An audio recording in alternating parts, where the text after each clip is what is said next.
A story out of Texas, stirring national outrage and intense debate. A 14-year-old Muslim boy handcuffed and hauled out of class because of an alarm clock that he made that school officials say looked like a bomb.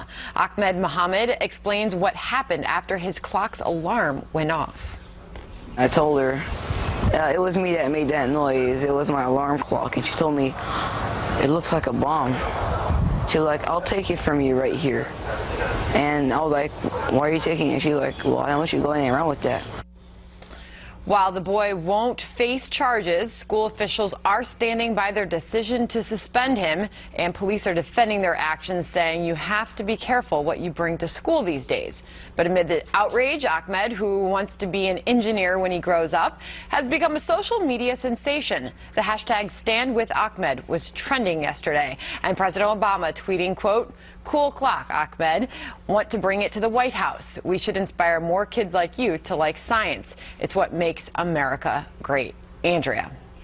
This story is really, it has everyone, I think, scratching their heads. This clock, does anyone think that it did not look like a dangerous weapon out of a Die Hard movie? What the president did, Sandra, by elevating this story to national attention, is he basically got rid of, if you see something, say something. The teacher did her job. We have an FBI document out there right now that talks about what to look for. Okay? This is part of it. And we've seen terror attacks before. We've seen them use cell phones and innate objects. And look, Ahmed is a smart kid. He's probably going to go to MIT and make a ton of money. But he did a really dumb thing and brought it to school. And the president just elevated this to a national issue that doesn't deserve elevating, frankly. All right, so that's one aspect of the story. We'll get to that in a second with the president's reaction. But was this an overreaction on the part of the school first? So I think the school has an obligation to protect its kids. And so they were concerned what they should have done is taken this, sent it to the police, and seen whether it was actually a bomb before doing something to this poor kid. Because this little kid is this little nerdy kid who, probably meant nothing by this other than to show off something that he did at home to his teacher, and all of a sudden he's getting arrested and handcuffed. Look at him. He looks like he's 10. I know he's older than that, but, there has to be some sort of common sense. Before you throw a kid to the ground and stick handcuffs on him, you've got to make sure that he actually did something wrong. If this kid brought a real bomb, by all means, the school did the right thing by referring it to the police.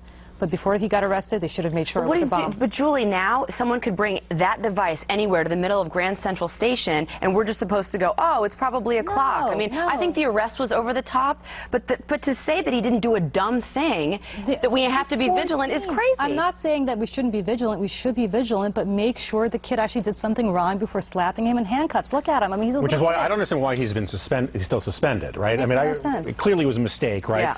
But what drives me crazy is, first of all, if this kid had a Confederate flag T-shirt and brought in the same clock, it would be very interesting to see how the culture would flip on this. Yeah. I think the school... How do you think the culture would flip on this? Well, then we would be hearing about, look, school officials had to do what they had to do, that we in the days of mass shootings and the Denver and the Colorado shooting, blah blah blah blah blah, yeah, and South Carolina, and I would have sympathy for that.